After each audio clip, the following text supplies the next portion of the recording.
সবাই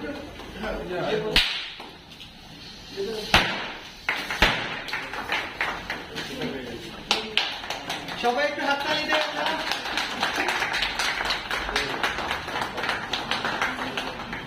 তো বেসিক্যালি চারটা কালারের কিন্তু আপনারা আমাদের কাছে পেয়ে যাচ্ছেন। ব্ল্যাক কালারটা কিন্তু এই মুহূর্তে অ্যাভেলেবেল রয়েছে। এছাড়া আমাদের কাছে রয়েছে গ্রে কালার, রেড কালার,